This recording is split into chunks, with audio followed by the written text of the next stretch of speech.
E agora na prova, tá tranquilo? Vocês conseguem dominar? Vai sair todo mundo bem? Se eu cobrar todas essas questões, tá? Tranquilo, tranquilo, não precisa se preocupar, né? Muito bem. Acho que não tem necessidade. A nossa prova, Gislene, deixa eu. Só um minutinho. Te respondo agora, tá? Eu recebi um e-mail ainda agora com um calendário de prova. Então, deixa eu verificar aqui se é fato, né? Eu fui notificado do e-mail. Eu não vi o e-mail ainda, tá? Deixa eu ver aqui na minha notificação se é fato, né? Peraí, não tá o e-mail. Vamos ver onde é que foi que eu recebi, então. Só um minuto. Boa noite. Estou enviando o calendário de provas. Calendário de provas. Bom, não chegou para mim ainda, mas já deve estar chegando aí, tá? Nós ainda teremos, se eu não me engano, se eu não me falha a memória, mais uma aula, tá? Para a gente fazer uma, uma revisão geral aí de tudo, tá? E vocês conseguirem aí mandar bem nessa prova, tá? Se eu não me engano, é isso. Bom, agora, como é que vocês estão? Tá tranquilo? Estão preparados? Querem que eu corrija alguma daquelas questões com vocês? Ficou alguma dúvida? O que vocês acham que. Como é que vocês acham que foi? Porque aquele exercício, a exemplo do primeiro bimestre, é a base da nossa prova. Tá? Então, se você compreender e trabalhar bem no exercício, a mesma coisa acontecerá também na prova, tá bom? Bom, dia 6, está marcado para dia 6 de julho. Muito bom. Você viu isso aonde? Na minha página, na página da disciplina. Vamos ver. Prova do segundo bimestre, não é isso? A prova do segundo bimestre, vamos ver, está marcada para 6 de julho. 6 de julho, realmente, se não houver nenhuma revisão desse cronograma, né? Eu confirmo para vocês oficialmente, tá? Nós vamos colocar esse comunicado, a gente sempre manda o comunicado, tá bom? Aquele calendário com a semana de prova, lembra? O que tem na segunda, terça, quarta, quinta, sexta? A gente vai colocar para vocês terem certeza e ter convicção disso aí, tá? Bom, na última aula, nós aprendemos a brincar um pouquinho com o diagrama de árvore, né? Eu mostrei para vocês como que a gente podia pegar um conteúdo estatístico, né, um cálculo, ao analisar o enunciado, deixar de sofrer utilizando o diagrama de árvore para organizar as ideias.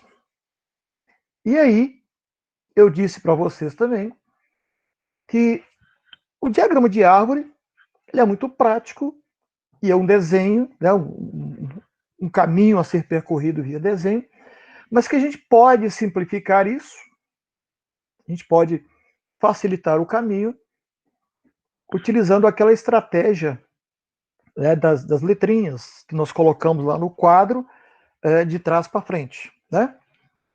O diagrama de árvore, a gente começa fazendo do início para o fim, e aquele outro esquema que eu mostrei para você, a gente começa do fim para o início. O que é preciso eu saber para conseguir desenvolver aquela estratégia? O número do meu espaço amostral. Né? Então, quando eu disser, quando nós falamos lá que nós tínhamos 4 moedas, como a moeda ela tem uma moeda, tem espaço amostral 2, que é cara ou coroa, se a gente disser que é 4 moedas, essa quantidade aí, nós vamos usar como expoente. Então será 2 elevado a 4, né? Que é 2 vezes 2, 4, vezes 2, 8, vezes 2, 16. Temos um espaço amostral de 16. Tá bom? Então a primeira coisa a saber é esse espaço amostral, 16. Aí a gente vem reduzindo, 16, né? Sempre para metade. 16, 8, 4, 2 e 1. Tá? Então a gente começa com 8 caras, para dar 16, 8 caras e 8 coroas. Tá? Depois de 8 caras, a gente vem para 4 caras. Tá bom? Aí 4 coroas. 4 caras, 4 coroas. Tá bom? Eu não projetei o slide ainda não, tá? Então nós lembramos disso na última aula, que era uma estratégia, né? Para facilitar a nossa vida. Tá bom? Vocês querem rever? Ficou tranquila aquela explicação, não ficou? Eu acho que está bem suave, né? Eu queria propor para vocês aqui agora a análise, tá? Nós fizemos com as moedas a mesma análise para a quantidade de filhos, viu? Para vocês verem que, apesar de parecer próximo, eu não preciso ficar sofrendo, né? Quando muda o enunciado. Então, mudou o enunciado, não se fala mais de cara ou coroa. Está falando agora de filhos, né? Só estou usando filhos para vocês perceberem que a lógica é a mesma, porque continua sendo espaço amostral 2, tá? Só que agora, em vez de ser cara, coroa é masculino e feminino. Então eu posso usar a mesma lógica para fazer os cálculos e análise quando for para filhos. E quando for espaço amostral 3, 4, 5, 6, todas elas nós podemos fazer a mesma análise, tá bom? Bom, hoje a gente vai caminhar, tá? Dentro dessa mesma lógica de raciocínio, tá? Pensando nesse mesmo princípio.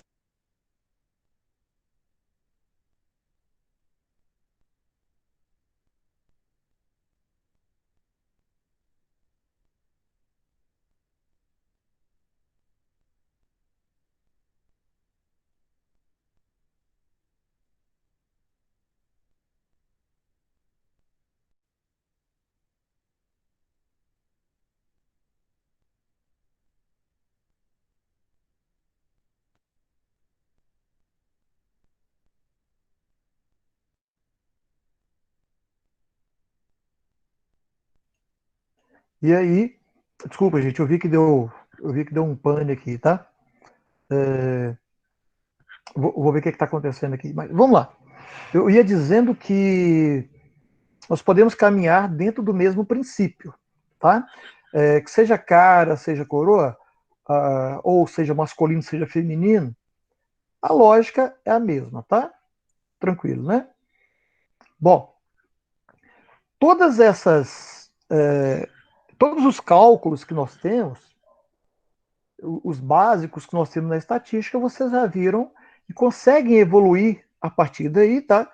Para cenários até um pouco mais complexos, viu? Vocês conseguem caminhar tranquilamente. Eu vou projetar o slide para nós aqui, para a gente fazer aquela última retomada ali do conteúdo, tá? Para que vocês fiquem bem tranquilinhos, tranquilinhos, tranquilinhos, e não apavorados, como às vezes costumam ficar, né? Então vamos lá. Eu vou projetar para a gente aí, rapidão, rapidão, rapidão, a gente não ter nenhum estresse, tá bom? Então vamos lá. Deixa eu puxar a apresentação. Tá aí nossa apresentação, né?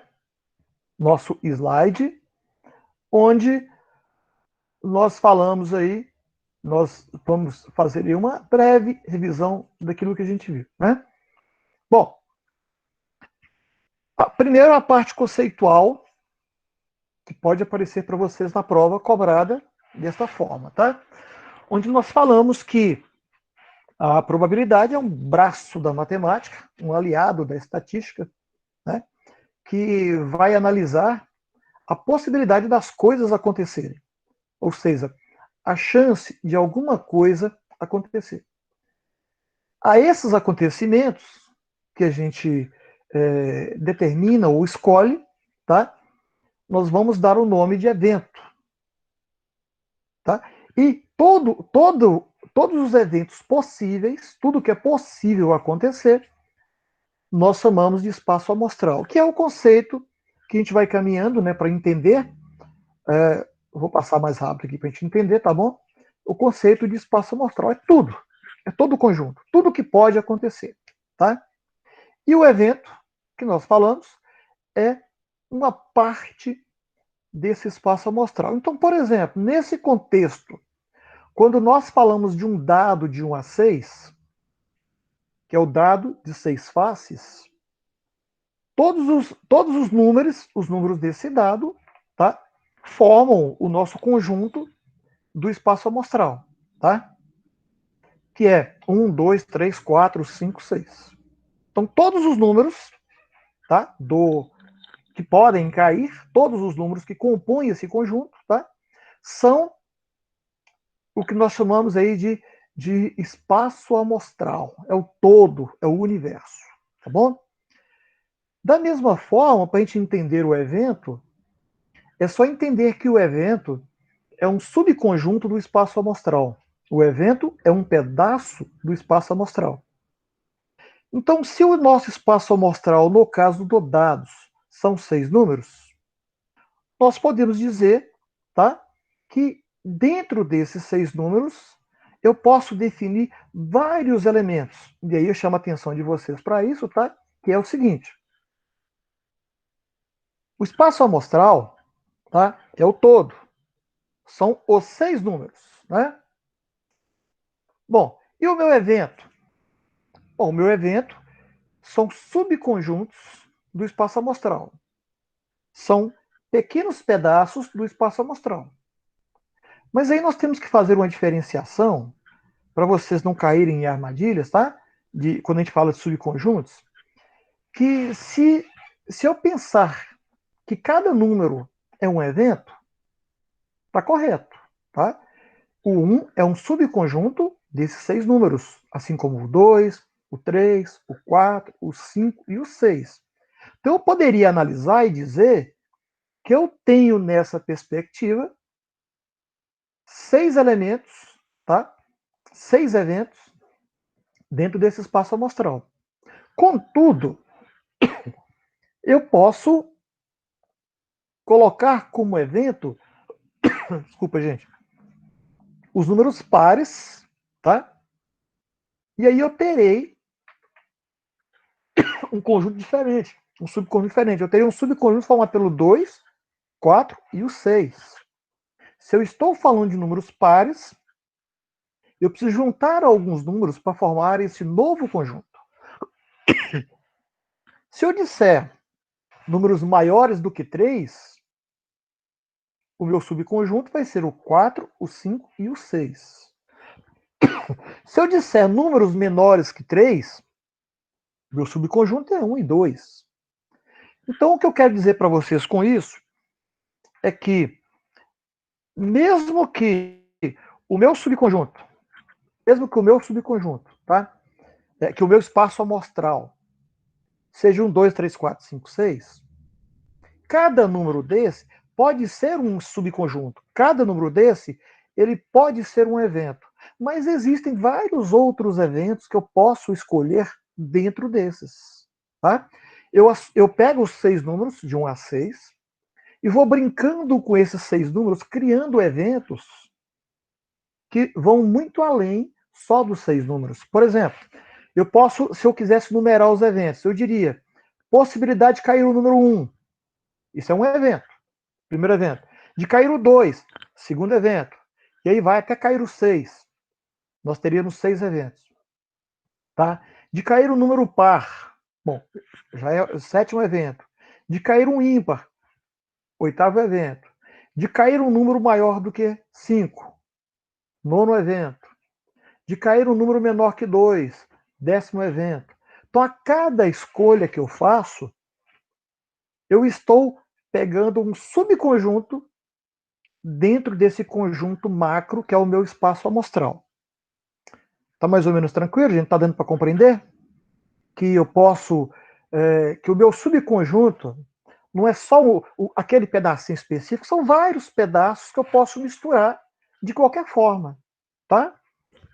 É importante a gente captar isso, porque a maioria das pessoas confunde quando a gente fala que o evento ele é um um subconjunto do espaço amostral, então dá-se uma ideia que se eu dividir o espaço amostral em pedaços, eu terei todos os eventos. Tá?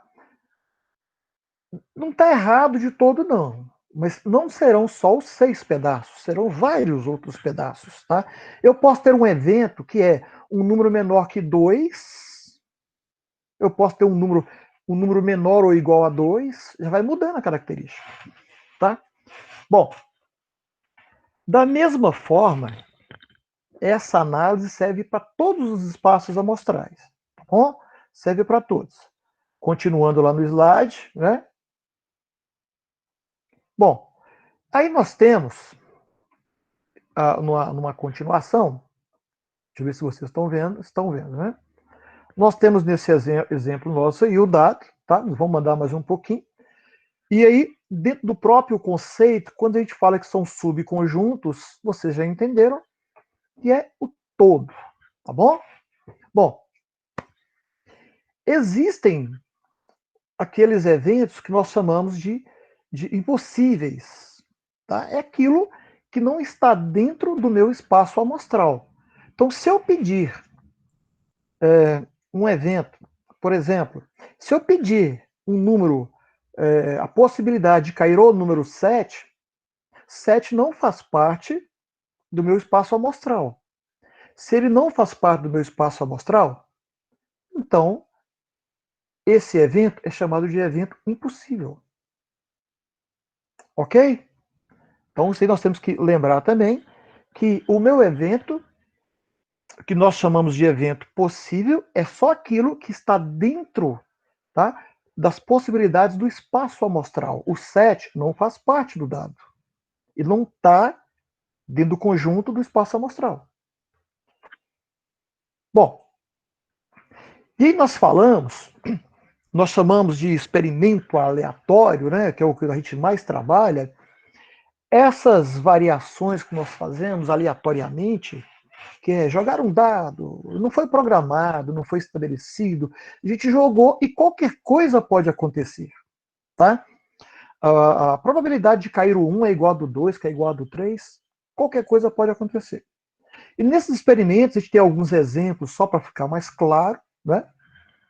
Que é, para o cálculo, nós precisamos do NE, que é o número de eventos.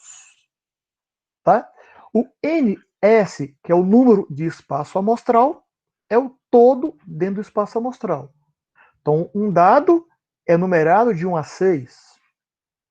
Então, o meu NS, que é o número do espaço amostral, é 6. Tá? A moeda tem cara e coroa. Tem duas possibilidades, cara ou coroa. Então, somando a cara e coroa para a moeda, o meu espaço amostral, o N de S é 2. Tá? Cara, coroa. Essas são é a soma de todos os eventos. Né? Bom, e aí nós temos um exemplo aí desses experimentos aleatórios. No exemplo A, por exemplo, que nós dizemos experimento aleatório A.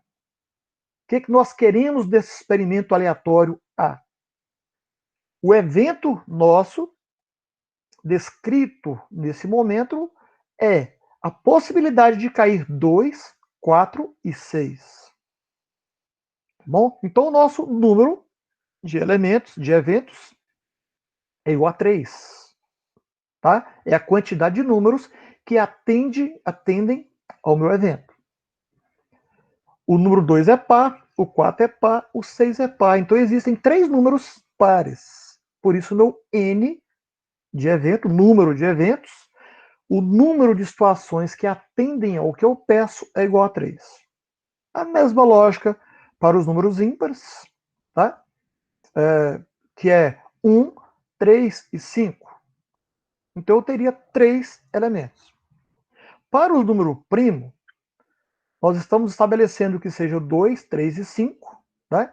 Veja que o 2 é par e o 3 é ímpar, mas aí nós não estamos fazendo uma análise de par ou ímpar. A análise agora é de números primos. 2, 3 e 5. 3 números atendem, tá, ao meu evento. Bom, e aí nós caminhamos para essa lógica de que o número de eventos é essa quantidade de situações que me atendem. Tá? Um número igual ou maior a 5, igual a 5, maior que 5. Então tem dois números que me atendem. Um número natural. Os 6 números do dado são naturais. Por isso, o meu número de eventos é igual a 6. Muito bem. Para o cálculo da nossa probabilidade, nós usamos o algoritmo, a fórmula, que é número de eventos dividido pelo número do espaço amostral. Então, como eu disse, a primeira coisa para a gente identificar nas situações é o meu número de espaço amostral. Depois, o meu número de elementos, que é aquilo que eu quero que aconteça, tá? Que eu quero que aconteça. E onde é que isso está? Isso está no enunciado da questão. Isso está no problema da questão que eu preciso interpretar, tá? Então, veja bem, quando eu peço a possibilidade de um casal ter 3 filhos e todos serem homens, tá? A primeira coisa que eu preciso fazer é lembrar que um filho pode ser masculino ou feminino. Passo a mostrar o 2. Como são 3 filhos, a quantidade de filhos representa um expoente. Então eu vou fazer, para achar o meu espaço amostral, eu vou fazer 2, que é masculino e feminino, vezes 2, que é masculino ou feminino, vezes 2, que é masculino ou feminino. Tá? Então eu terei um espaço amostral igual a 8. Tá bom? E no número de eventos, eu preciso analisar aquilo que me é pedido. Se é a possibilidade de ter ao menos uma menina, é só excluir então uma possibilidade em que os 3 filhos são meninos. Então, das 8, uma não me atende, as outras 7, as outras 7 resultados restantes me atendem. E eu teria uma fração para cálculo da probabilidade de 7 oitavos. Nessa razão, de 7 para 8, se eu quero achar em porcentagem, é dividir 7 por 8, multiplicar por 100. Bom, e aí nós usamos uma expressão dado não viciado, quando nós falávamos do exemplo do dado, para indicar para vocês que a possibilidade de cair o número 1, ou 2, ou 3, ou 4, qualquer número, é exatamente a mesma possibilidade de cair qualquer outro. Então, todos os números têm a mesma probabilidade de cair. Tá? E essa probabilidade que é a que nós calculamos. Lembrando que não é uma certeza, tá? É uma possibilidade. Bom, caminhando mais um pouco nos slides, nós vimos vários exemplos, né? Passamos pelo exemplo 2, caminhamos entre vários outros, né? E fomos para uma lista de exercícios que vocês resolveram, a gente fez em sala de aula, sempre nessa mesma lógica, tá? Achar a quantidade de número de evento, a quantidade de números do espaço amostral, tá? Bom, e aí nós aprendemos e fizemos cálculos utilizando a soma ou multiplicação de probabilidades. Quando nós temos mais de uma probabilidade acontecendo, tá? Então, vou pegar esse primeiro exemplo aqui para a gente lembrar dessa lógica. Nós temos o lançamento de um dado só foi lançado. E foi solicitado aí 2 eventos distintos. O primeiro evento era de obter um número 3. Então, nós temos uma probabilidade a ser calculada para que caia o número 3, para que esse evento aconteça. O segundo evento é de cair o número 5. Então, nós temos aí, novamente, mais uma probabilidade, tá? Distinta.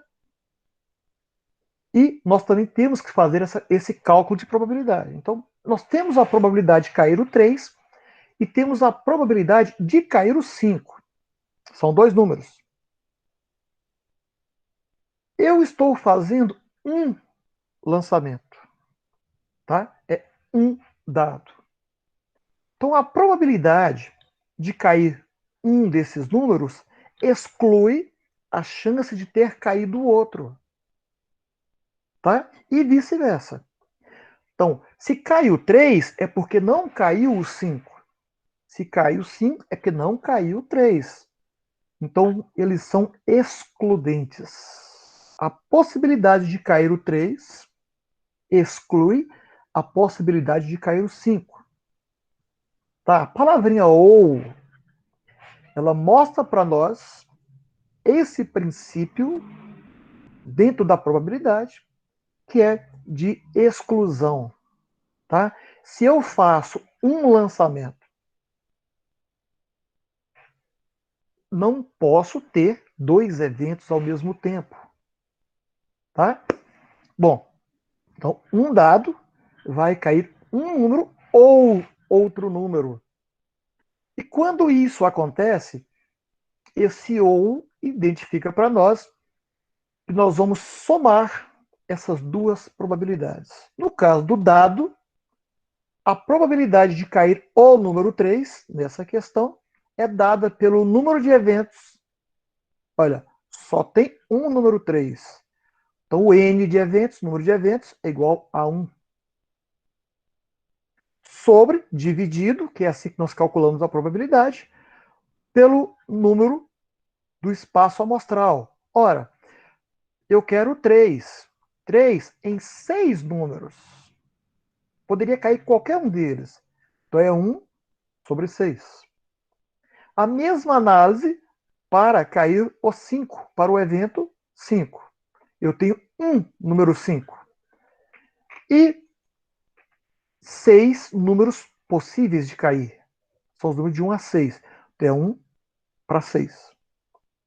Chegamos, então, nesse princípio da exclusão, né? A probabilidade de cair uma coisa impede de cair a outra, ou é o 3 ou é o 5. Chegamos num cálculo, então, que nós chamamos de adição de frações com mesmo denominador. E o que nós fizemos, nesse caso, é somar numerador com numerador, denominador com denominador. E o cálculo feito nessa questão é somar 1 mais 1 é 2. 6 mais 6 é 12. O resultado 1/3, essa fração, ela é uma fração reduzida, tá?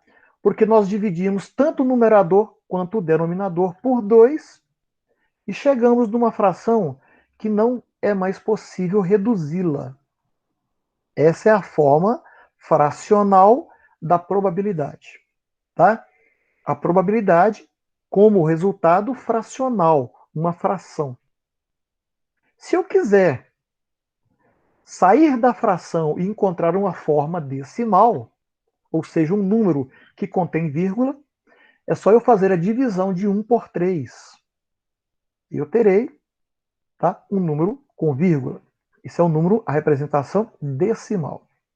E quando nós queremos a terceira representação, que é a percentual, é só eu transformar a decimal em porcentagem. Como? Multiplicando a parte decimal por 100. Então, o que nós fazemos? 1 dividido por 3, resultado vezes 100. Tá? Bom, e aí nós vimos que esse princípio, tá? Ele pode ser bem ampliado.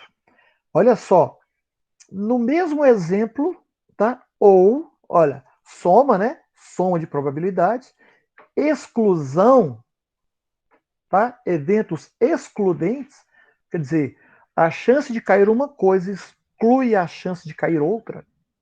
Então, um evento aqui exclui o outro. Eventos excludentes. Se cair o 1, exclui o 3 e o 5. Já caiu 1. Se cair o 3, exclui o 1 e o 5, porque já caiu o 3. E se cair o 5, exclui o 1 e o 3. Eles são excludentes. Tá? E nos eventos excludentes, como a gente viu, a gente utiliza a expressão ou, que para nós, aritmeticamente, no cálculo, matematicamente, significa a adição. Tá? Então, nós calculamos a probabilidade de cair o 1, a probabilidade de cair o 3 e a probabilidade de cair o 5. 3 probabilidades. E as somamos, tá? É um sexto, mais um sexto, mais um sexto. 1 mais 1 é igual a 3. Ok? 6 é preservado, porque nós estamos falando de uma adição com denominadores iguais. 3 sextos. 3 sextos, tá? Dá para dividir o 3 por 1, desculpa, o 3 por 3 e o 6 por 3. Reduzimos a fração para 1 meio. Fração reduzida.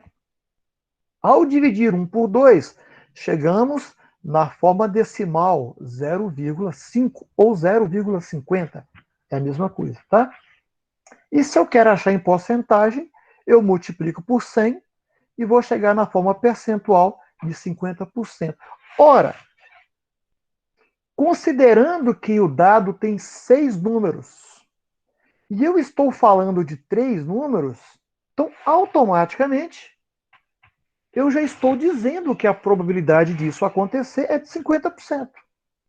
Assim como a probabilidade de não acontecer também é de 50%. É o que falta de 50% para chegar até 100%. Ok? Bom, vamos ver. Bacana. Caminhamos mais um pouco. Chegamos a um outro exemplo, né? E que nós fizemos o cálculo em sala e que continua sendo, só que agora nós usamos uma carta de baralho, tá? Mas nós fizemos a mesma lógica, tá vendo? Não muda. A lógica é sempre a mesma. O segredo está na interpretação. Caminhamos mais um pouco, né? E mudamos agora, saímos dos eventos excludentes e vamos falar dos eventos complementares, tá? Excludente é quando um evento exclui o outro evento. Complementares é quando numa situação pode acontecer ao mesmo tempo mais de um evento. Tá bom?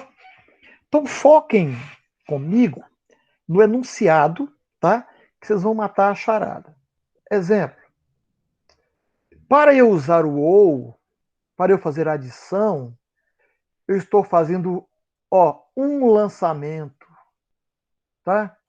É um dado, um dado. Se eu tivesse jogado 2 dados, não se encaixaria no ou.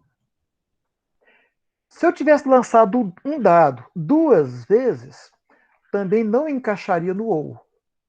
Então eu só somo quando é um dado jogado uma vez. Um único lançamento, tá? De um único dado. Aí eu tenho um evento excludente. Ok? Olha, lê o enunciado, tá? E apareceu um dado, um lançamento. Automaticamente, a gente começa a pensar. Só pode acontecer uma coisa. Ou é o 3, ou é o 5. Então, a chance de cair uma coisa exclui a chance de cair a outra coisa. Então, a isso damos o nome de evento excludente. Tá? Para evento excludente ou para evento excludente, adição. Soma de probabilidades.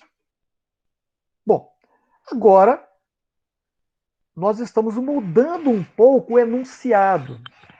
Olha, a palavra lançamento caindo no plural, lançamentos. Né? Se é lançamentos, eu não vou mais ficar preso, tá, ao evento excludente. Aí eu vou continuar lendo o enunciado. Olha, lançamentos sucessivos. Houve o lançamento de um dado,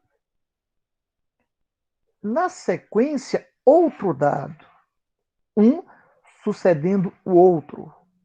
Sucessivamente foram lançados os dados. Tá? Então lançou-se um dado, depois lançou outro dado. Quantos dados foram lançados? 2. Não é mais excludente. Se foram lançados 2, eu vou ter 2 eventos.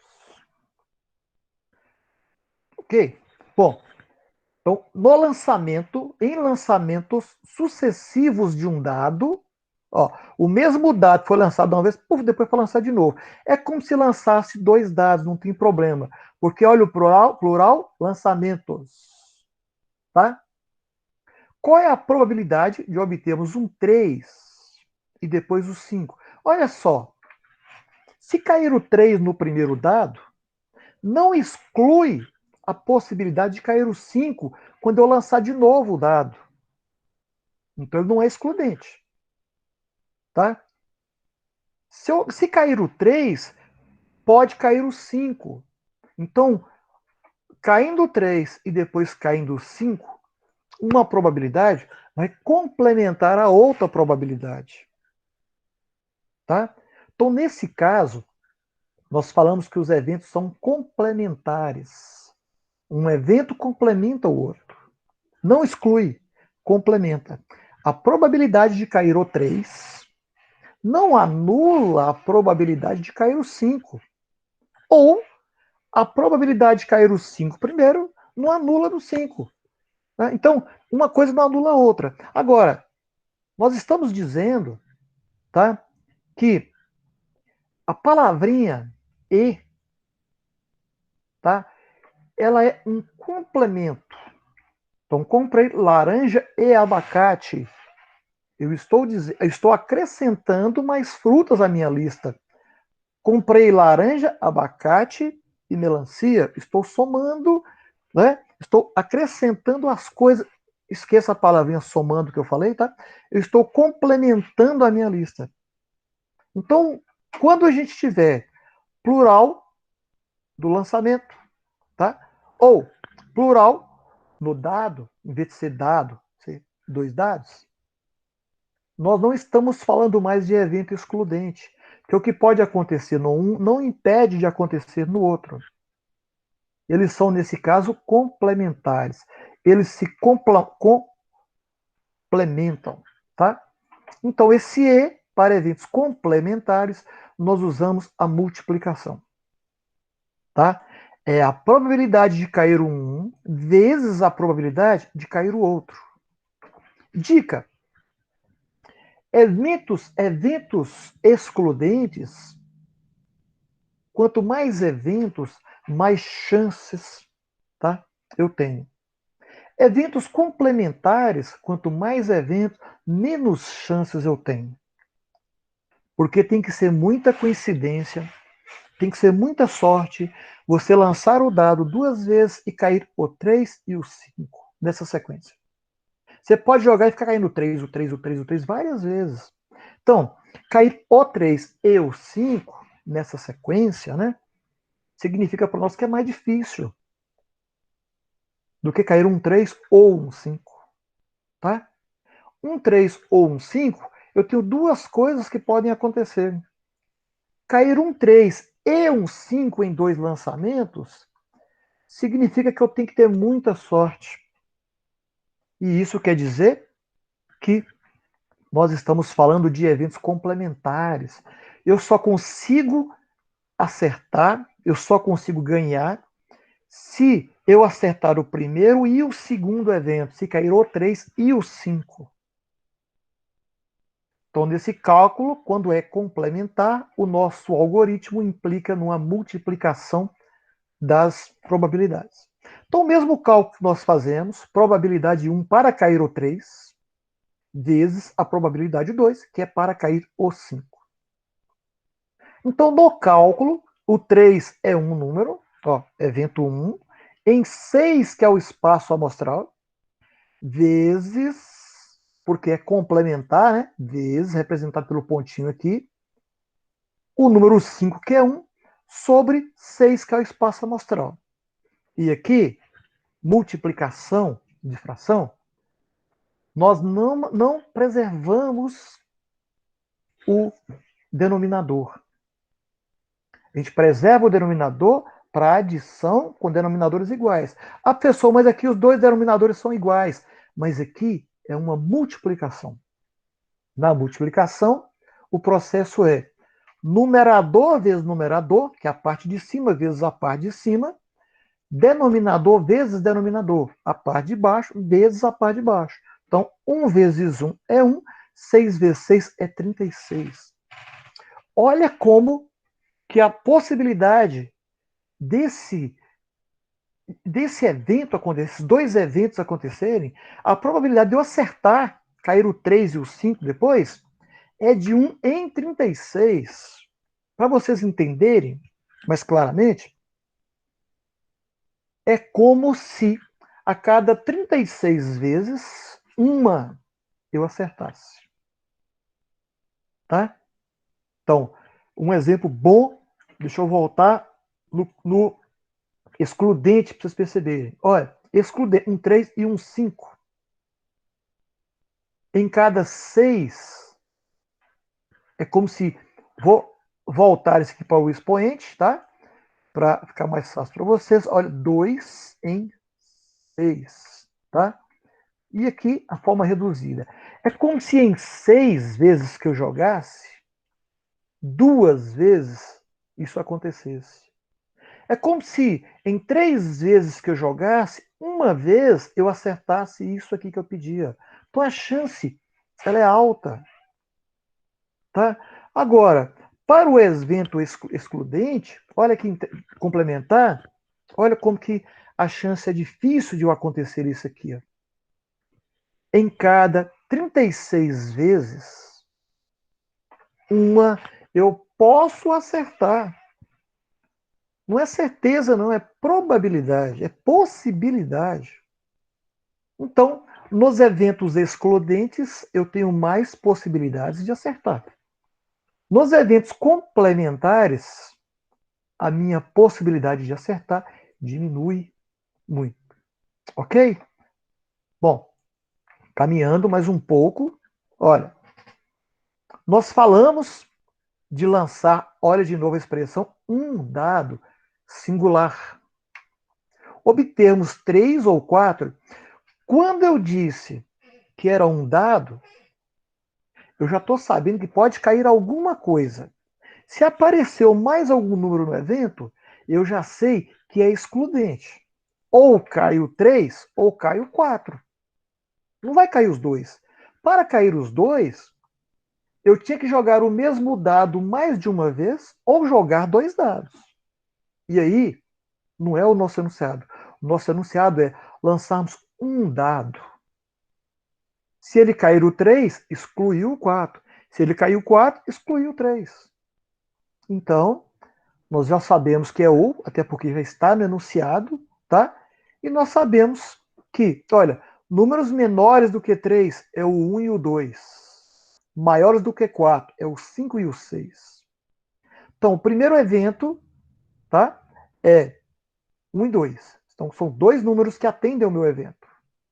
Sobre 6 que podem cair. Segunda probabilidade, maior do que 4, é o 5 e o 6. Os dois são maiores do que 4. Então, são dois números, 2 em 4. Olha como é a adição. Eu preservo o denominador e eu somo o numerador. 2 mais 2 é 4. Isso quer dizer que em 6 jogadas, eu poderia acertar 4. Ou em 3, acertar 2. Então, uma probabilidade relativamente alta. Então, a palavrinha ou está associada ao enunciado no singular, tá? Ou a quantidade de dados ser único, tá? Singular, uma coisa só. Bom, e aí nós fizemos uma outra lógica, que foi apresentar para vocês, deixa eu interromper um pouquinho, as cartas do baralho. Tá em tranquila revisão aí, gente? Tá? Estão gostando? Continuam na revisão ou vocês já querem fazer mais exercício já?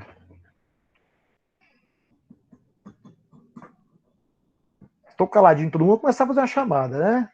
Hora da chamada. Ó, a Cíntia tá aí. Bacana. Bom, vamos aquela história do baralho, né? O baralho é um barato o baralho, né?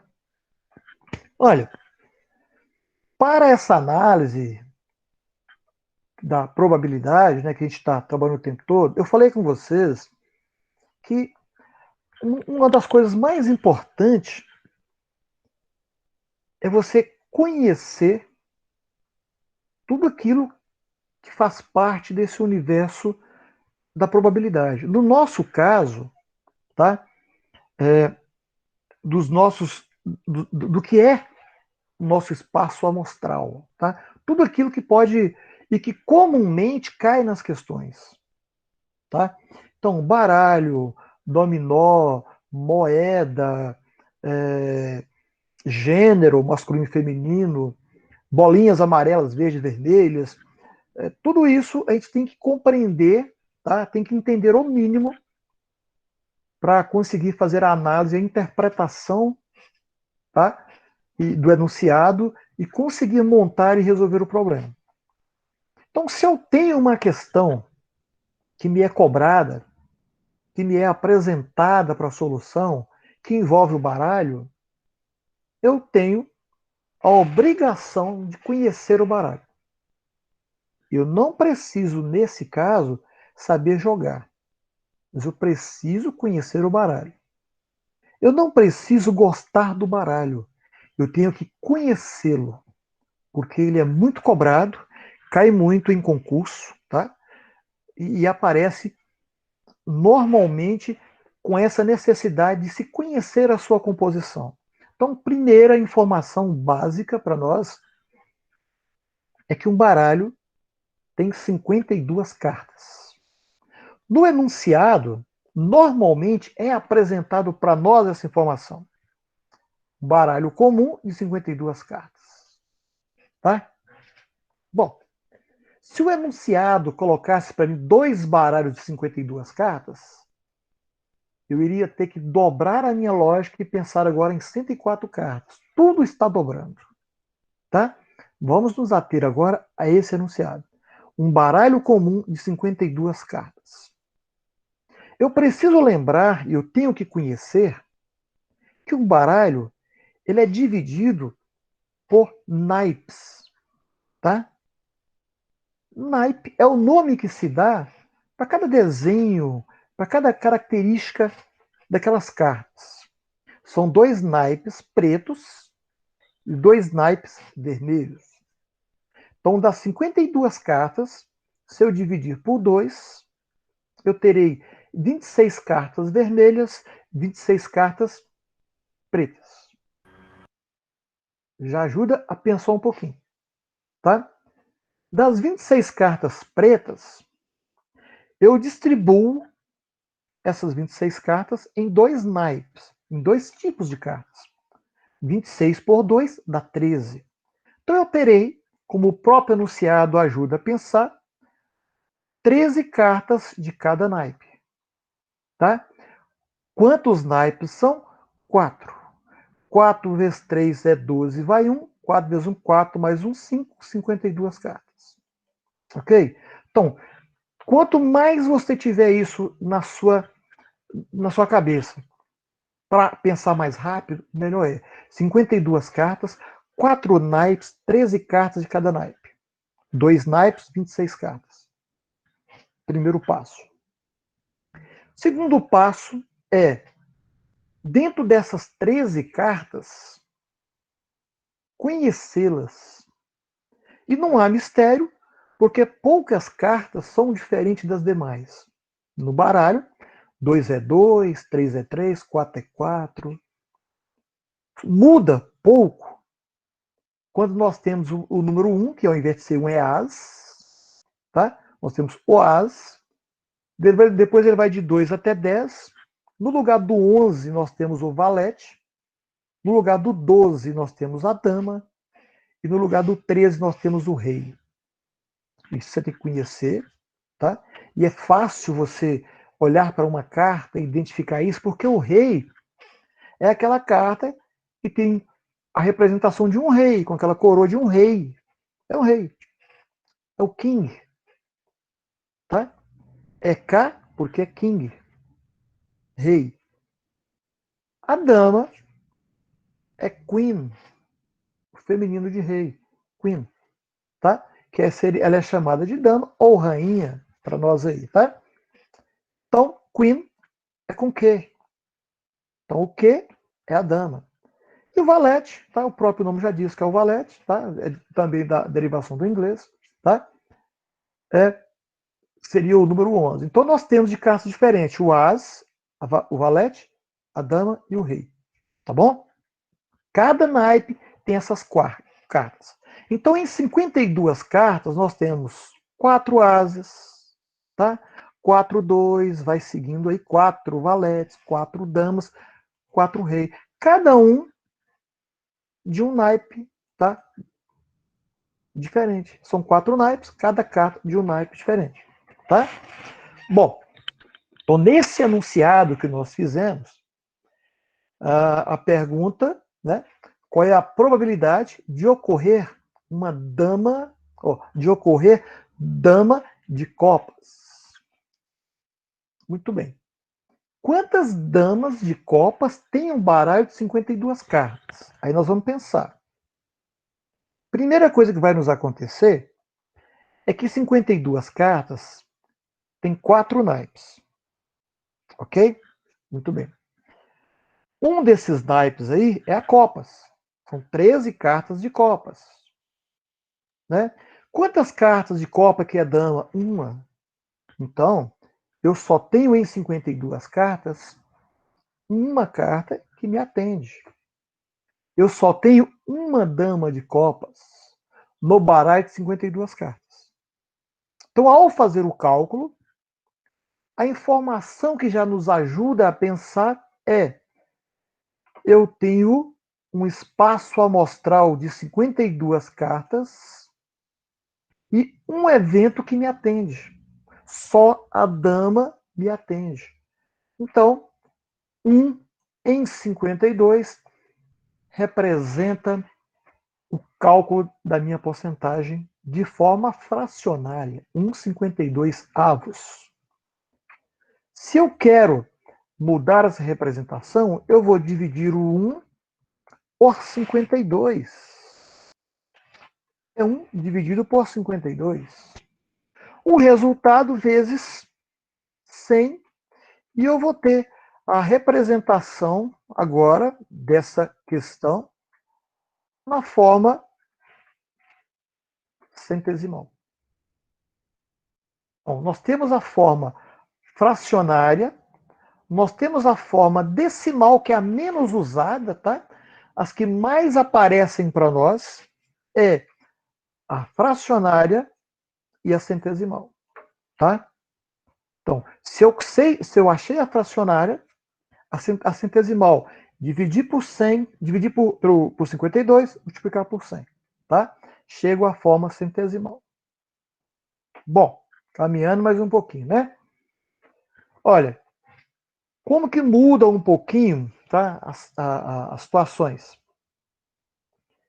Agora, as mesmas 52 cartas, a mesma informação de 13 cartas de cada naipe.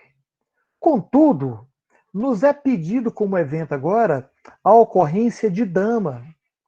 Não é uma dama, é dama. Então veja como que o enunciado ele nos traz informações interessantes. Olha, damas de copa ou Se eu não falasse dama de copa, mas se eu dissesse uma dama, seria 1 sobre 52. Agora nós estamos dizendo ocorrer damas. Tá? Quantas damas tem o baralho? Se eu tenho 4 naipes e cada naipe tem uma dama, então eu tenho 4 damas. Tá? 4 damas. Mas cuidado, porque o nosso espaço amostral é 52. Então eu vou retirar 4 de 52. Tá? É a probabilidade que o meu espaço amostral é 52 e existem 4 cartas que me atendem: uma dama de paus, uma dama de ouro, uma dama de copa e uma dama de espada. Então, 4 cartas em 52. Então, nós temos, eu vou escrever aqui para ficar mais fácil para a gente, 4 em 52. Ora, nenhum dos enunciados me apresenta essa fração. Isso quer dizer para nós que 4 em 52 corresponde na fração reduzida, tá? Quando eu quiser fazer a redução de fração, simplificação de fração, ela representa uma dessas que aí está do lado esquerdo nas nossas opções. Então, nós podemos fazer uma simplificação rápida, que é dividir 52 por 4, ou nós podemos ir no passo a passo, tá? Eu sei que o 4 e o 52 são múltiplos de 2. Ou seja, eu consigo dividir 52 por 2 e consigo dividir 4 por 2. Se eu dividir o 4 por 2, vai dar 2. Se eu dividir 52 por 2, vai dar 26. Olho no enunciado e percebo que ainda não tem essa resposta. Mas eu posso continuar reduzindo a fração. Então, vou continuar reduzindo por 2. Eu posso reduzir 2 por 2, que vai dar 1. E 26 por 2 vai dar 13. E eis que eu chego a uma fração, tá? Que aparece nas minhas opções. 13, 1 trezeavos. Bom, se eu quiser a forma decimal, dividir 1 por 13. E se eu quiser ter o meu resultado, né? Eu vou fazer 1 em porcentagem, 1 dividido por 13 vezes 100, e eu vou ter a minha resposta em porcentagem. As duas mais comuns, lembrando, fracionária e percentual. Então, a partir da compreensão do entendimento de como são distribuídas as cartas do baralho, 52 cartas, 4 naipes, 13 cartas de 4 naipes, sabendo que nesse caso são 4 asas, um de cada naipe, eu consigo chegar a essa compreensão e a partir dela eu consigo resolver o problema. Tranquilo? Caminhando mais um pouco, olha, nós temos uma outra situação, né? Que é o baralho de 52 cartas, 13 de cada naipe, olha, 13 de cada naipe, né? Retirei uma carta ao acaso, enfiei a mão, tirei uma carta. Pergunta-se qual é a probabilidade de ocorrer uma carta de naipe pause. Bom, aqui está dizendo que existem 13 cartas de pause em 52 cartas. Então, o que eu vou fazer olha só, existem 13 cartas que me atendem. Uma carta de pause. Olha, ocorrer carta de pause. 13 cartas me atendem. Já que existem 13 cartas de cada naipe, 13 cartas de pause. Então será 13 sobre 52. Ok? Bom, eu olho para as minhas opções e não tem 13 52 avos. E a pergunta que eu me faço é: Eu consigo reduzir essa fração, já que 13 é ímpar e 52 não é? Bom, a lógica, gente, para nós, olha só, é que se eu tenho 13 cartas de cada, tá? 13 mais 13, 26. Mais 13, 39, né? Mais 13, 52. Então eu tenho uma multiplicação e uma constante, que é 4, para eu achar 13. Se eu dividir 52 por 4 naipes, eu acho 13. Ok? Isso quer dizer que eu consigo reduzir essa fração dividindo tudo por 13. Tá? Então, se eu pegar 13, olha, dividido por 13, vai dar 1. 13 por 13 é 1. Se eu pegar 52 e dividir por 13, vai dar 4. Tá? 4 naipes, cada um com 13 cartas. Então eu chegaria a um resultado de 1/4. Isso quer dizer que, olhando para o nosso enunciado, né, nós temos aqui 1/4. Isso quer dizer que esse resultado, 1/4, para nós, se eu quiser, já é a forma fracionária. Se eu quiser encontrar naquela outra mais usada, eu vou dividir 1 por 4 e multiplicar por 100. E assim eu terei a minha forma percentual. A minha forma percentual, tá? Terei a minha forma em porcentagem. Tranquilo? Vamos lá. Cíntia. Tranquilo, Cíntia. Agora que eu vi que você falou para continuar. Estou continuando aqui. Vou então aqui. Tá? Viu a necessidade de a gente conhecer a carta, conhecer o baralho? Bom, vamos lá. Nesta outra questão, tá? Surgiu para nós um outro conceito que nós temos que ter na matemática. Tá? Se cair isso aí num concurso e não lembrar, tá, tudo bem, você vai errar uma questão só. Não vai encontrar várias questões desse tipo. Mas às vezes uma questão lá no teste, às vezes essa questão é que nos reprova, que nos impede de continuar o processo. Então, compreender o que é um número primo também é importante, tá? Então, os números primos para nós são os números que só são divisíveis por um e por ele mesmo. Então, o número primo tem dois divisores, tá? Deixa eu interromper um pouquinho aqui para trazer para vocês esse conceito, né? Só para não passar em branco, tá? O que são números primos? Todo e qualquer número que tiver dois divisores, tá? Um e ele mesmo. Se você pensar bem, todo número você consegue dividir por um, tá? Então, todo número você divide por um. O que falta agora? É dividir por ele mesmo. Vamos começar dos pequenos números. 2 é o menor número primo. Porque eu consigo dividir 2 por 1, eu já sei disso. E eu consigo dividir 2 por 2 também. Então eu consigo dividir por 1 e por 2. Vamos para o número 3. Eu consigo dividir por 1, claro. Por 2 eu consigo? Não. E por 3? Consigo. Então, dois divisores, 1 e 3. Vamos para o número 4. Eu consigo dividir por 1. Já está bom. Só falta mais um. Eu consigo dividir 4 por 2. E consigo dividir 4 por 4. 3 divisores. Então o 4 não é primo. 4 não é. O 5 eu consigo dividir por 1, por 2 não, por 3 não, por 4 não, por 5 sim. Múltiplo. Professor, então os números ímpares são primos? Não.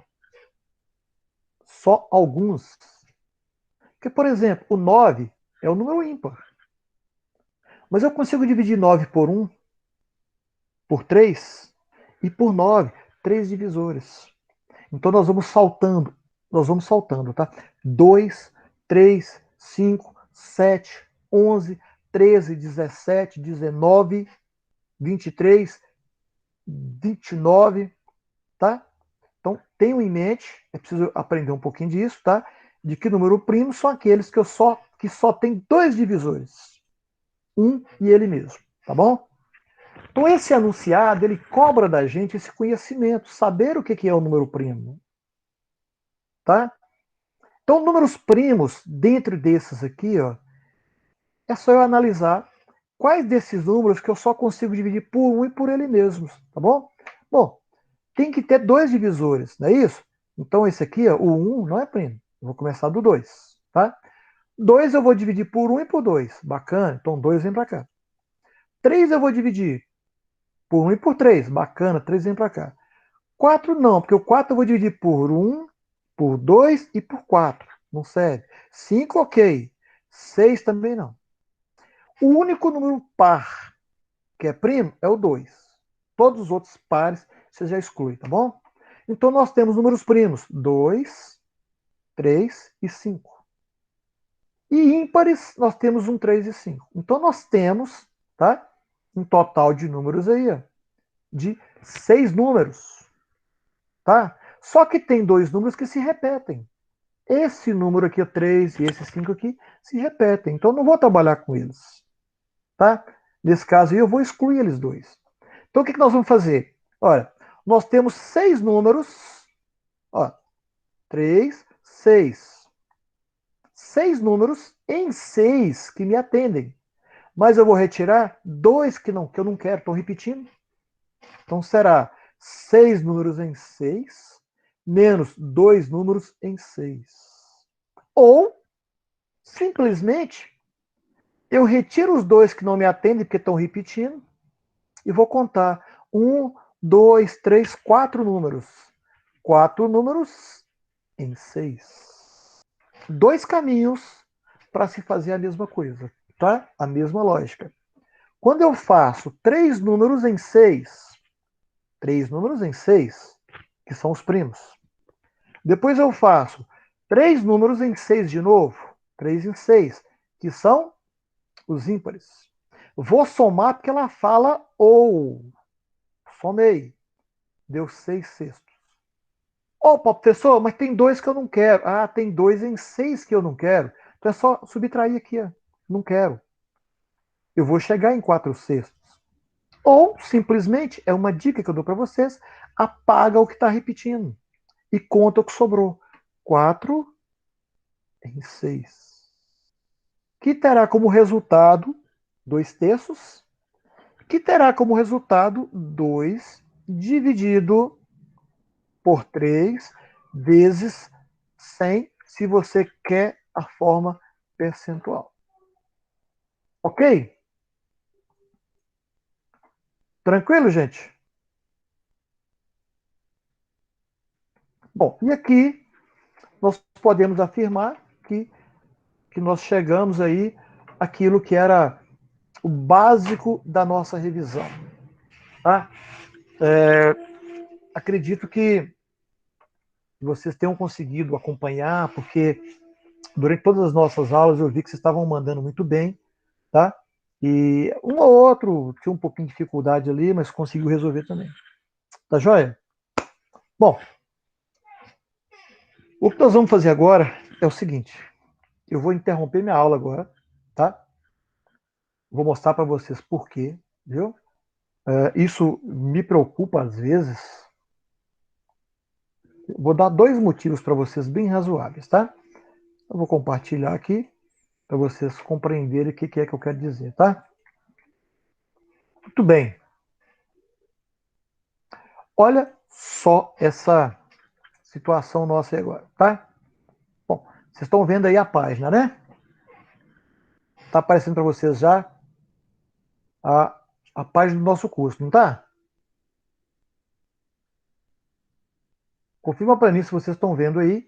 Só confirmar, tá? Se está aparecendo para vocês. Bacana. Então vamos lá. Qual que é a preocupação desse amigo de vocês aqui, tá? A preocupação é o seguinte. Olha, tá aí nossa disciplina, métodos quantitativos aplicados. Nós estamos às vésperas da prova, né?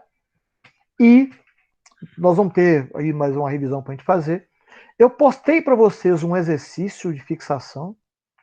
E eu postei para vocês, tá? Nesse exercício, o envio, tá? Desse exercício e nós, olha só o que está acontecendo com a gente.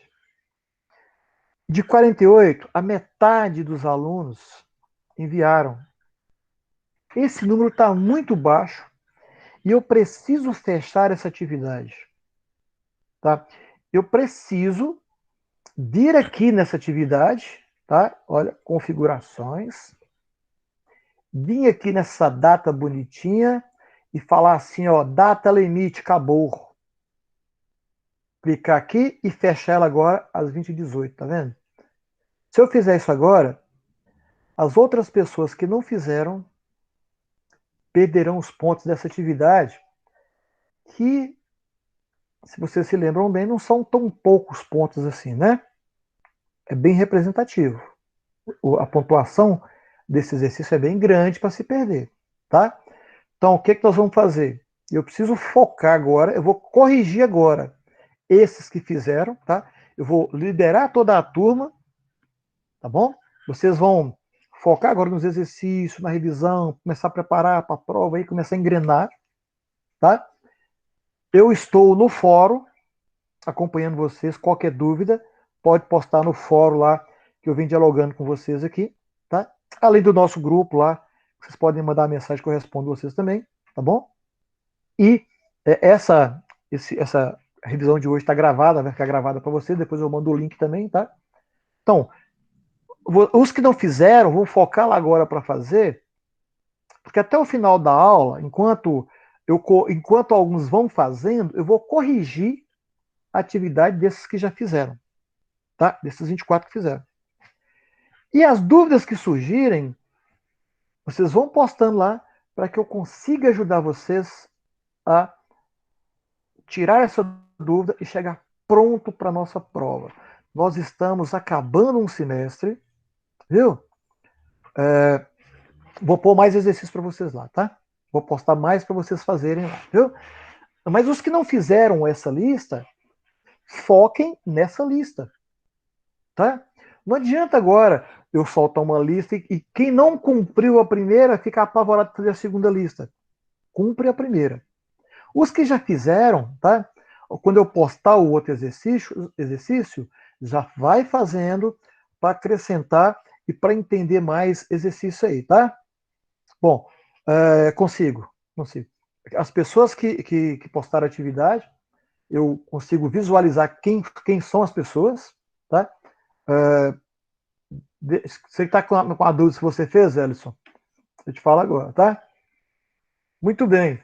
Vocês querem saber mais ou menos? Eu vou mostrar para vocês aqui como é que eu visualizo, como é que os professores visualizam, né? Para vocês não terem dúvida, viu?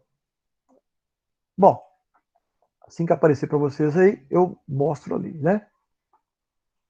Para ver, vocês já estão vendo. Então, olha só. Deixa eu lá mostrar para vocês, tá? Olha quanto que vale isso aqui, ó. 10 pontos. E tem gente que não fez, né? Então, olha só.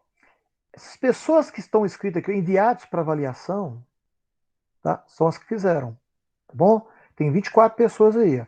Aqui eu selecionei na lista desse relatório todas as pessoas que fizeram, tá? Os que não fizeram não vai aparecer para mim aqui, tá? Aqui eu posso fazer o download, baixar essas atividades, tá? Para corrigir a mão que é o que eu vou fazer agora.